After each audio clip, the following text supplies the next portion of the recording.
¿Has hecho claqueta? No. Vale. ¿Quién empieza hablando? Más que trama, el podcast de los alumnos del máster de guión. Cómo ser guionista y no acabar en el fondo de una piscina. Bienvenido al segundo programa de Más que trama. Somos Guillermo Rodríguez y Ángel Angulo. Y bueno, Guille, ¿tú has visto Cuéntame, la serie? Sí, Cuéntame, la he visto. Lo que pasa es que no he seguido la continuidad. Aunque esta nueva temporada, después del experimento que hicieron con los saltos temporales la anterior, la quiero ver. Pues hoy tenemos justo al coordinador de guión actual de Cuéntame, de esta última temporada, temporada 22, si no recuerdo mal. Y que viene a hablarnos un poco sobre cómo ha sido su experiencia en la serie y otros proyectos que tiene, de los que hablaremos más adelante. Sí, viene Sergio Barrejón, que ha sido guionista de series tan míticas de este país como Amar en tiempos revueltos y Sí. Servir y proteger también.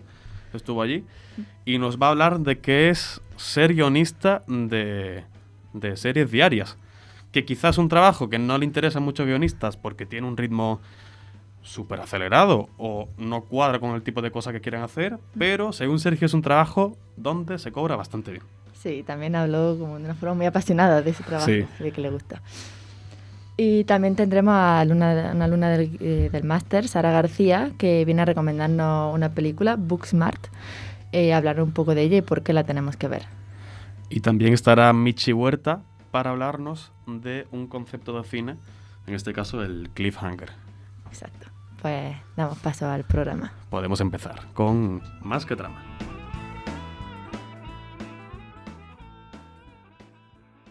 Hoy estamos con Sara García, estudiante del máster de guión, y bueno, ella es de Estepona, de la provincia de Málaga, y viene a recomendarnos una película estadounidense que se llama Booksmart, y que es de 2019, y su directora Olivia Wilde. Sí. Bueno, pues bienvenida, Sara. Cuéntanos un poco, nos va a contar algunas curiosidades y hablar un poco de la película y a recomendarla. Bueno, muchas gracias por invitarme. Y lo primero que quiero decir es que quiero hablar del título de la película, porque has dicho que es Booksmart, pero aquí en España se ha traducido como Super Empollonas, que está bien, o sea, cool, porque Booksmart significa, o sea, es una expresión que significa como cerebrito o algo así, o sea, que bien traducida, pero en Netflix, que es donde la podéis ver, si la queréis ver, que lo vais a querer ver después de que yo la recomiende, está en Netflix, ¿vale? Pero la llaman, atención, un 10 en diversión. O sea, vaya titulito. Vaya titulito. Un poco. Y nada, también quería decir que el guión es de Emily Halpern, Sarah Haskin, Katie Silverman y Susana Fogel, que me lo he traído aquí a apuntar la chuleta. Muy bien, todo. Pues hay que reivindicar a los guionistas. Guionista y todo, guionista mujer en este caso. Sí, efectivamente. Muy bien. Y bueno, a ver, hablando un poco de qué trata la película. La película trata sobre Amy y Molly, que son dos chicas de instituto, las típicas nerds, como se podría decir, que además lo hemos estado viendo antes. Sí. En Latinoamérica es como En un par de nerds o algo así, ¿no? Sí, algo así. Pues Molly y Amy han estado durante todos sus años de instituto, en los que también podrían haber estado divirtiéndose, pues estudiando como unas locas, porque tienen unos objetivos muy bien marcados y a los que quieren llegar, como ir a Harvard, ser primera mujer presidenta en Estados Unidos y tal. Cuando llega el final del curso se dan cuenta de que sus compañeros, a los que siempre han estado mirando por encima del hombro, que son como los palurdos, pues en realidad han llegado a los mismos objetivos que ellas, pero pasándoselo bien y pasando un aprendizaje, pues todos relacionándose y siendo amigos. Entonces ahí es cuando deciden cambiar y sería un poco el detonante de la película. Claro, esas han pasado un poco amargadas todos estos años y ahora ven que todo lo que se han divertido han llegado igual, ¿no? Efectivamente. Muy bien. Y bueno, ¿qué tiene de peculiar la película? ¿Por qué la recomiendas? A mí me gusta mucho porque, o sea, tal y como lo he contado, parece la típica película de instituto, o sea, podría ser High School Musical, perfectamente. Pero yo creo que coge esos clichés de las películas de instituto para convertirlos y utilizarlos a modo de contraste y crear comedia. Entonces yo creo que eso es muy guay. Y además trata temas como muy diferentes y tabú, como yo que sé, la masturbación femenina, el despertar sexual, la sexualidad, que además tiene una de las protagonistas es LGBT, creo que es lesbiana o bisexual, no estoy segura. Y lo trata súper bien porque normalmente la trama de estos personajes es que sale del armario y sin embargo en esta película simplemente se menciona que ella es lesbiana y se sigue adelante a la película como si no hubiese pasado absolutamente nada y tiene pues su trama amorosa, pero no es lo importante la sexualidad, sino que lo importante son otras cosas, es esa educación sentimental que tienen los personajes a lo largo de la película. Claro, muy bien. Bueno, también te hemos estado hablando un poco de que, bueno, yo también la vi y hay una escena en la que te gusta mucho, ¿no? De que aparecen como... Sí, es que también me gusta mucho, ya dejando a un lado lo del guión, a nivel estético, porque juega mucho con romper un poco con la realidad, por así decirlo. Entonces hay, por ejemplo, una escena en la que las protagonistas se convierten en muñecas y a través del stop motion pues cuentan algo, es una escena muy cómica, muy divertida, y luego más adelante a lo mejor rompen la escena para hacer un baile, así sin contexto ninguno. A ver si tiene contexto, pero es un poco de repente, pues, ¡hala! Aquí lo tiene. Entonces también yo creo que a nivel visual es muy chula. Muy bien, pues entonces estoy segura de que todos los oyentes del programa la verán y bueno, ya poner en los comentarios si qué os ha parecido, si os ha gustado o no. Y bueno, muchas gracias, Sara, por venir hoy. Nada, a vosotros. She's got a really cute smile. Go talk to her. Oh, sorry. Sharp elbows. I don't want a lover.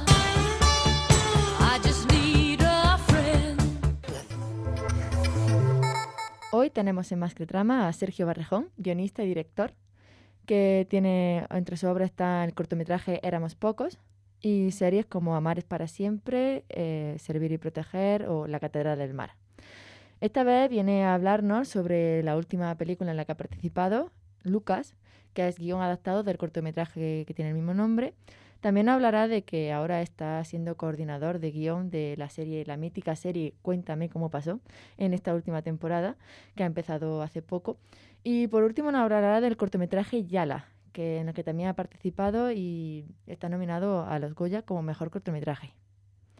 Buenas, Sergio, muchas gracias por venir. Muchas gracias por invitarme. Bueno, vamos a empezar con algunas preguntas en primer lugar, sobre Lucas, la película que, bueno, el guión adaptado del cortometraje Lucas también. ¿Cómo surgió un poco la idea de esta película? Pues curiosamente surgió volviendo del máster de Salamanca en coche con el director Alex Montoya, que me dijo que tenía una idea sobre un fotógrafo que usaba fotografías de adolescentes para crearse un perfil en redes sociales con las que poder ligar con niñas, ¿no?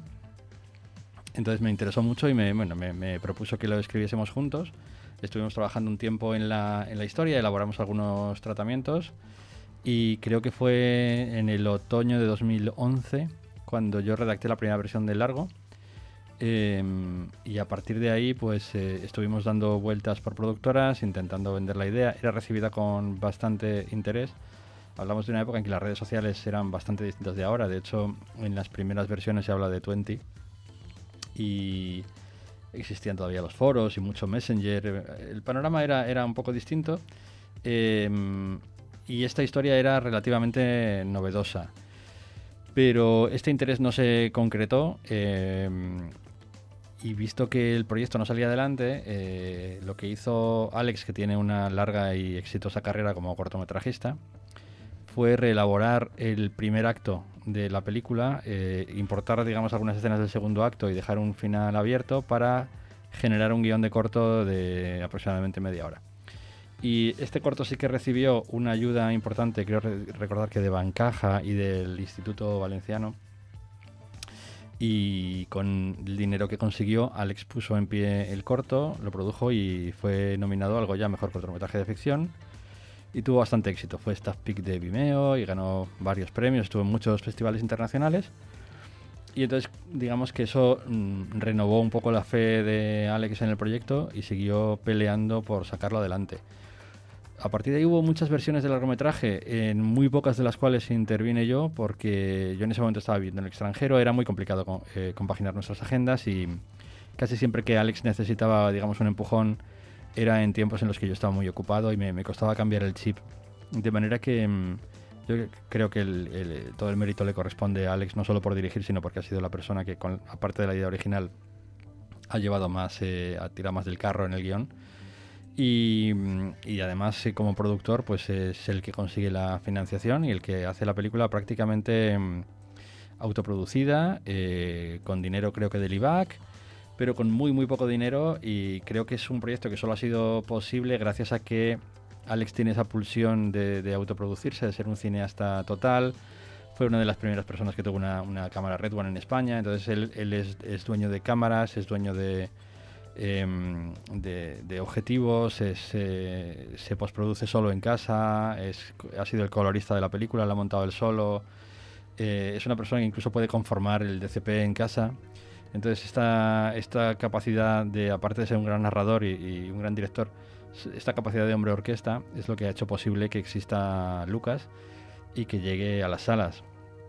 Y nada, bueno, pues la verdad que para lo que es una película absolutamente independiente, pienso que ha sido un gran éxito en el sentido de que ganó 3 premios importantes en el Festival de Málaga, tuvo muchas nominaciones en los premios del audiovisual valenciano y ha conseguido estar nominada a Mejor Actor Revelación en los Goya. O sea que pienso que la verdad que habiendo partido, a pesar de que partió de la nada, que nos llevó muchísimos años y que han sido más de 10 años de recorrido, pienso que al final tiene final feliz la historia.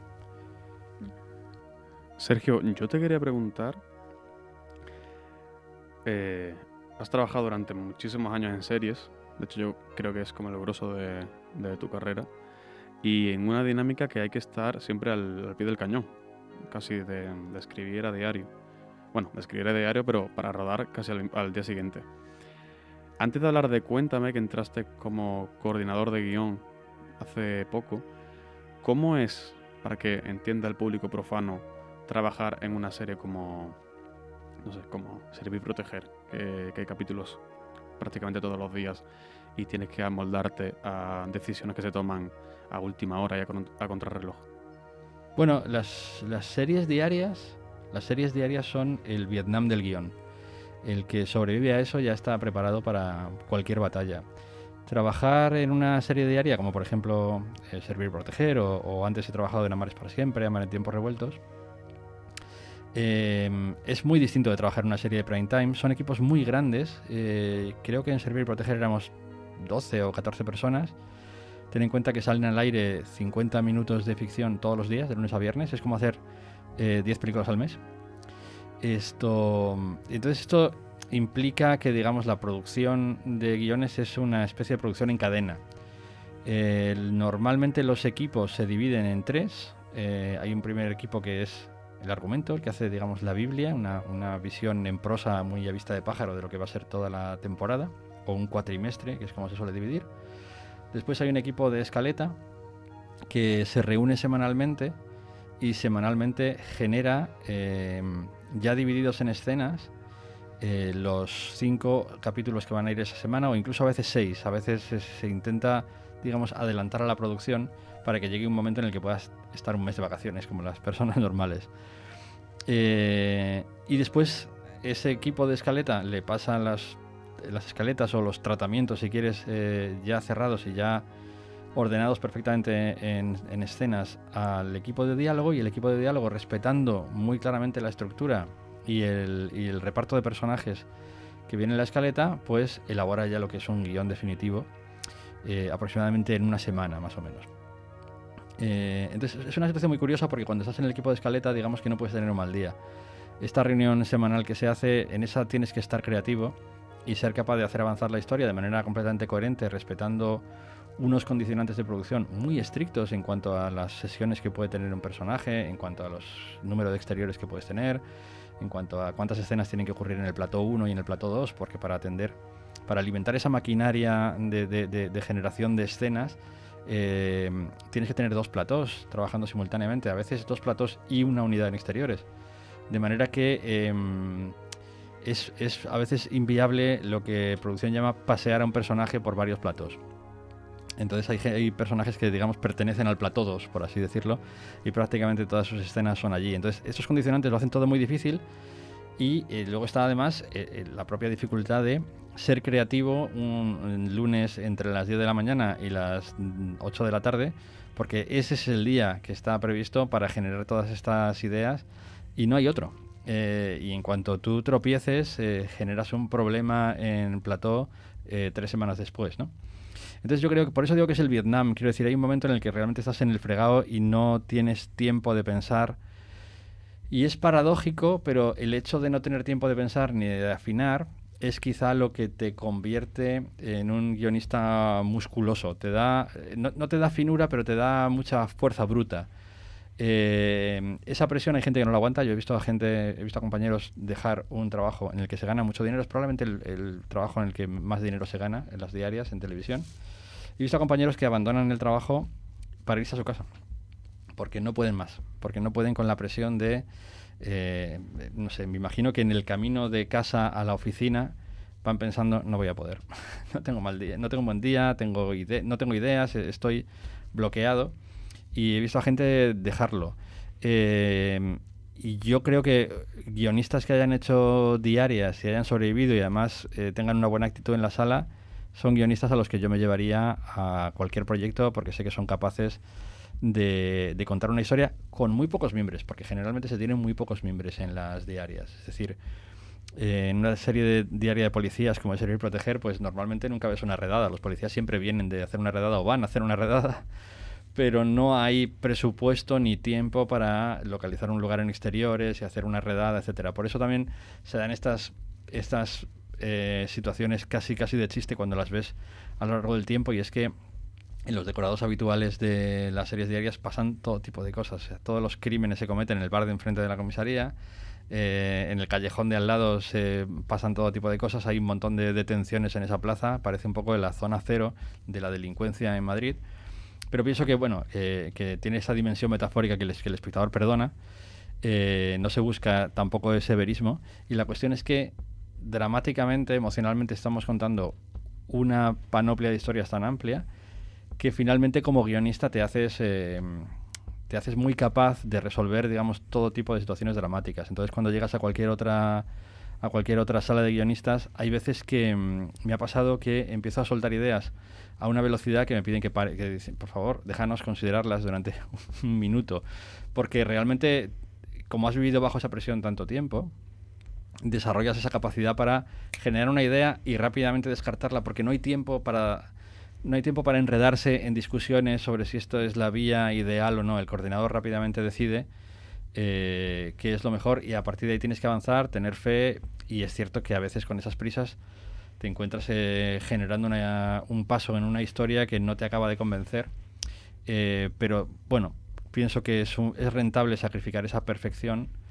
en aras de contar una historia atractiva y de ser capaz de generar pues esta especie de gran río narrativo que probablemente no te da el margen de creatividad o de finura que el prime time o que el cine, pero siendo democráticos es una cosa que interesa a muchísima gente, que tiene 1 millón de espectadores cada santo día, que se dice pronto, y que además genera tejido industrial en unas cantidades tremendas. O sea, hay un montón de guionistas trabajando, hay una cantidad de actores inconcebible que se ha criado a los pechos de las diarias, perdón, y eso creo que es muy bueno para la industria en general.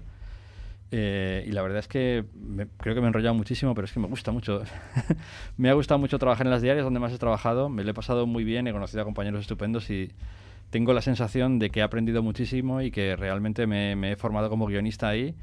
Y muchas veces lo digo y recibo al otro lado caras de incredulidad, porque obviamente no es la primera división del guión, pero pienso que es no sé, que es una cantera por la que no voy a decir que hay que pasar, pero por la que cuando has pasado la recuerdas con cariño porque aprendes un montonazo. Y además se vive bien. Claro, sí, no es lo mismo.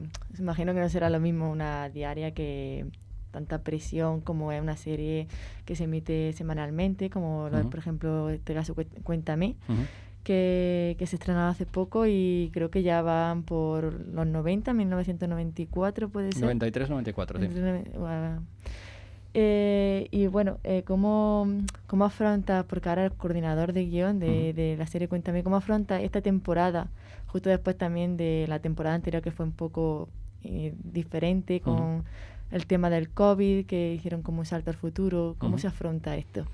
Pues la verdad es que es un reto muy interesante. Yo ya era espectador de Cuéntame y, si te digo la verdad, cuando me sugirieron la posibilidad de ser coordinador de Cuéntame, uno siempre tiene un poco el síndrome del impostor y esa sensación de esto es demasiado bueno para que esté pasando, con el hecho de vivir de escribir.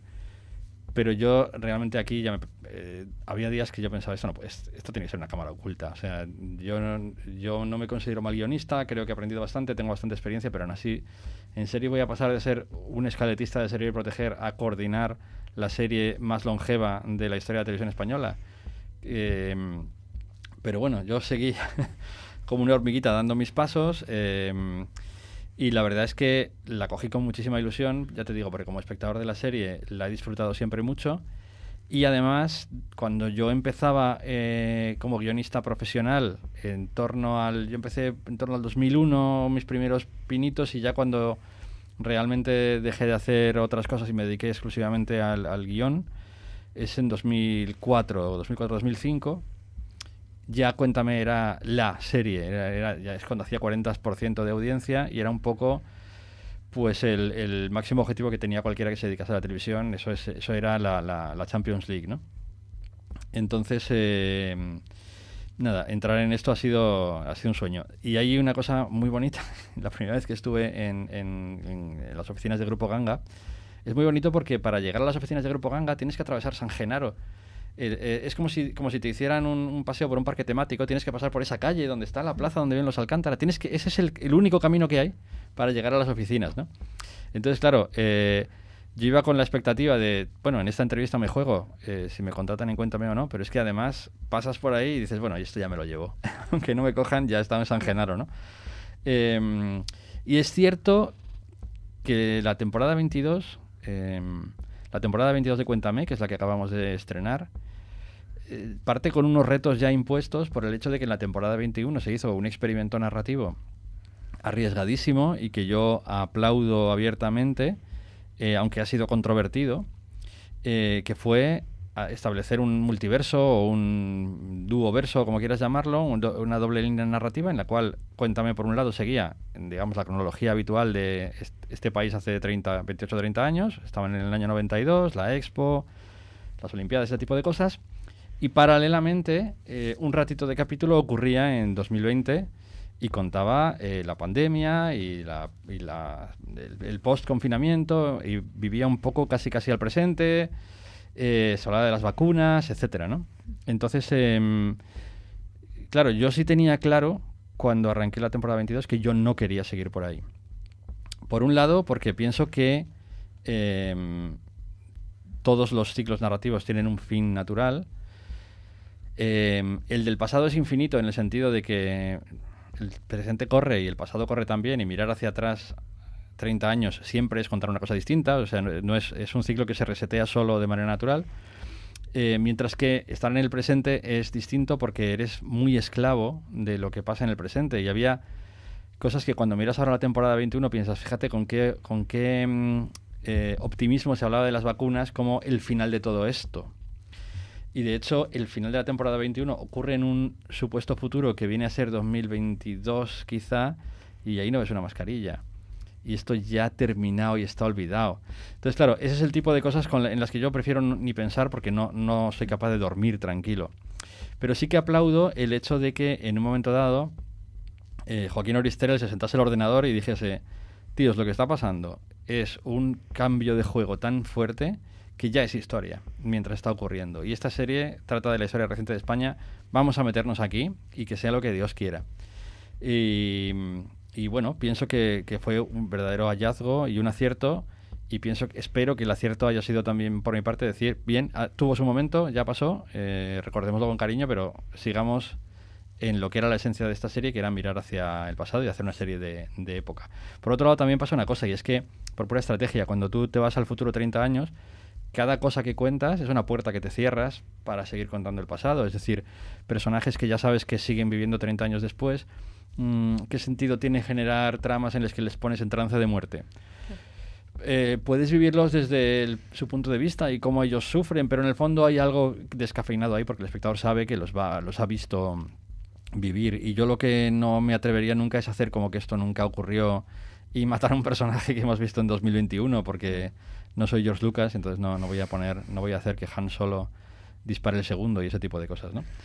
Entonces, bueno, pues afronté esto con una gran responsabilidad y con mucha ilusión, porque la verdad estamos contando los años 93-94, que es cuando yo entro en la universidad, es una época que recuerdo bastante bien y pienso que en cierto modo Cuéntame tiene la fórmula del éxito en el sentido de que mira hacia una distancia que es lo suficientemente corta como para que muchos tengamos una memoria o un testimonio muy reciente por parte de nuestros padres, hermanos mayores o lo que sea, y a la vez lo suficientemente amplia como para que nos dé la perspectiva para hablar de la historia con cierta sobriedad y nos haga tolerables cosas que a lo mejor en la época eran odiosas. Hay determinados personajes políticos, no quiero nombrar a ninguno, pero da igual, podríamos nombrarlos, pero determinada figura política, elige la que quieras, que te resultaba insoportable en ese momento, ahora casi cuando la ves sonríes y dices, sí, ¿te acuerdas? Sí, es el que dijo no sé qué, ¿no? Entonces, creo que esa es un poco la fórmula mágica en el sentido de que es la época que todo el mundo quiere recordar y que todo el mundo está dispuesto a recordar. Y siempre va a haber una generación que estaba empezando a ser adulto en aquella época y va a querer recordar eso. Siempre va a ser una generación que estaba empezando a ser anciana en aquella época y ahora ya está diciendo, fíjate, y siempre va a haber una generación que ha oído hablar de eso a sus padres y dice, pues vamos a ver cómo lo cuenta esta serie, ¿no? Entonces es como la medida perfecta para que quieras siempre más y siempre preguntes, ¿por dónde va Cuéntame ahora? ¿Sabes? Y siempre lo aceptes como algo ya consolidado. Vamos a ver por dónde va Cuéntame ahora, ¿no? Entonces, bueno, a mí esta época me tocaba muy de cerca. Yo recuerdo estar empezando en la Facultad de Comunicación entonces y era una época fascinante para estar cerca de la prensa, ¿no? Porque saltaban escándalos políticos prácticamente cada semana. El más grande de todos ellos, que lo tratamos en varios capítulos, es todo el escándalo de Luis Roldán, lo de los 400 millones de los que se apropió, etcétera, etcétera. La propia fuga de Luis Roldán. Y luego, bueno, la dimisión de Corcuera. Era una época en la que ETA todavía estaba muy activa y hay varios atentados bastante tremendos en aquella época. Es decir, pasaban muchísimas cosas. Era muy intenso. Estábamos empezando una crisis económica muy fuerte, que es un poco la resaca del 92, por así decirlo. Y además tenemos un personaje protagónico que está trabajando en Moncloa, en el Departamento de Comunicación. Entonces, digamos que está en primera línea de batalla de todos esos escándalos y a mí me parecía muy interesante. Y después la responsabilidad de continuar un poco pues la evolución emocional de todos los personajes. Y después a mí se me ocurrió también la idea de generar un núcleo de personajes adolescentes que trajesen unas historias completamente nuevas o una forma muy joven de vivir aquella época y que está muy cerca también de mi experiencia. Yo era un pelín mayor que ellos. Estos personajes tienen entre 17 y 20 años. Pero que era gente que todavía, los chicos todavía tenían que ir a la mili o ser objetores, todavía existía el servicio militar. Y creo que van a traer bastante aire fresco a la serie. Hace ya unos años que no tenemos historias adolescentes y ahora estos chicos, estos personajes que ya existen, que se apellidan Alcántara, han cumplido 17 y 18 años y era el momento de empezar otra vez a contar esas historias tan bonitas de escaparse por la noche y hacer travesuras y tener primeros escarceos sexuales, etcétera, ¿no? Y ha sido muy bonito participar en el casting de actores nuevos como Álvaro Díaz, como Teresa Pérez, Jordi Garreta, gente, algunos de los cuales no tenían prácticamente experiencia en televisión o muy poca y están respondiendo maravillosamente, están motivadísimos y le han dado también pues una novedad a Cuéntame, que es una serie que siempre tiene que mantener, digamos, su esencia y a la vez siempre se le exige que de alguna manera se reinvente en cada temporada, ¿no? Sí. Para terminar, Sergio, nos gustaría que nos hablaras un poco de Yala, que es este cortometraje dirigido por Carlos Dursi y que está nominado a Mejor Cortometraje de los Goya. Es un cortometraje con cierta temática social. ¿Cómo surge esta idea y cuál fue tu implicación en el proyecto e incluso implicación moral o ética? Pues esta idea surge de Carlo Dursi. Carlo es el productor de mi primera peli como director y a partir de esa colaboración pues hemos seguido en contacto y entonces él un día me llama y me dice: tengo una idea para un corto, me gustaría que me echaras una mano, y me cuenta la idea de estos niños que están jugando al fútbol en la Franja de Gaza, aunque creo que nunca llegamos a explicitarlo, y son atacados por un dron porque confunde el piloto del dron o el operador del dron confunde sus carreras con huidas de algún elemento potencialmente peligroso. Carlos es una persona muy concienciada con este tema. Ya hizo un corto que estaba basado en hechos que ocurrieron en la guerra de Siria. Creo que era la muerte del último médico de Alepo, que es algo que vio en las noticias y le tocó muy cerca del corazón y quiso hacer una dramatización sobre esto. Está muy bien el corto, se titula... no me voy a acordar, creo que es una palabra en árabe, no me voy a acordar, perdonadme. El anterior corto de Carlo Dursi, protagonizado por Josean Bengoechea. Bueno, total, que Carlo me llama y me dice: tengo esta idea, pero no acabo de ver cómo hacerlo un guión. Tengo esta idea, estos niños están jugando al fútbol, son inocentes, un dron planea sobre ellos, uno echa a correr, el dron interpreta que es un terrorista huyendo y le dispara. ¿Cómo hacemos para contar esto? Y entonces yo le propuse que le diese una dimensión, o sea, que de alguna manera eligiese a uno de esos niños como protagonista y le diese una vulnerabilidad particular para generar la empatía del espectador hacia él. Entonces yo le dije que recordé un corto que yo hice hace años que se llama El Encargado, que es un corto sobre el bullying y sobre cómo un profesor abandona la clase durante unos minutos en una clase de niños de tercero o cuarto de primaria y deja encargado a un niño de apuntar en la pizarra a quien hable. Entonces el que se pone a hablar es el matón de la clase y se genera el dilema: ¿qué hago? ¿Le apunto? ¿No le apunto? ¿Cumplo con las normas, con el encargo que me han hecho o no? Etcétera. Bueno, la cuestión es que en aquel corto hay un elemento que es el interés romántico de este niño. Entonces yo le planteé a Carlo que intentase hacer eso, que de repente darle un interés romántico a uno de estos niños le daría una dimensión un poco más profunda, porque nosotros estaríamos interesados en la evolución de ese niño de una manera más inocente como espectador. Esto nos haría olvidarnos durante un momento del ambiente, digamos, despiadado en el que se mueven estos niños, y sería más doloroso el momento en que todos mueren cuando nosotros hemos viajado con ese niño por el camino inocente de: me gusta esta persona, quiero ver si consigo llamar su atención, ahora quedo en ridículo, ¿qué hago para solventar este problema? Etcétera, ¿no? A él le gustó la idea, elaboró un pequeño borrador, estuvimos hablando varias conversaciones más y en un momento dado yo le dije... Bueno, yo veía que algunas de las cosas, cómo plasmaba él, las sugerencias que yo le daba, no eran exactamente lo que yo tenía en la cabeza. Entonces, él me dijo: oye, cada vez que te llamo me dices que sí, pero no, ¿por qué no nos sentamos y por qué no escribes un borrador? Entonces, yo escribí un borrador completo del guión, a él le gustó mucho, elaboró una serie de cambios, nos volvimos a reunir, volvimos a hacer alguna que otra versión, y a partir de ahí, cuando él consideró que tenía un guión como Dios manda, pues intentó financiarlo. Lo llevó a un concurso de Amnistía Internacional que organiza el Festival Avicine de Albacete. Allí no sé cómo se llama, la delegación de Amnistía Internacional en Albacete tiene un programa que financia proyectos de corto que considera que ponen en valor determinados aspectos sobre los derechos humanos. Entonces todos los años da 5.000 euros a un proyecto. Y este proyecto, una vez realizado, se estrena en la siguiente edición del Festival de Avicine y tiene bastante repercusión. Es un premio que, curiosamente, yo gané creo que la primera edición lo gané yo con un corto hace un montón de años, no sé, en 2012 o algo así. Total, que Carlo presentó el guión de Yala y ganó estos 5.000 euros. Fue un empujón muy importante porque el sello de Amnistía Internacional es algo que te abre muchas puertas, porque hay muchas instancias que van a querer colaborar con alguien como que tiene el sello de aprobación de Amnistía Internacional. Y entonces creo, y aquí le pierdo un poco la pista porque yo fui exclusivamente guionista y todo el impulso de producciones de Carlo, creo que se alía con Vaca Films y no sé exactamente cómo es la alianza y cómo es la producción, pero bueno, entre ellos ponen en pie el corto.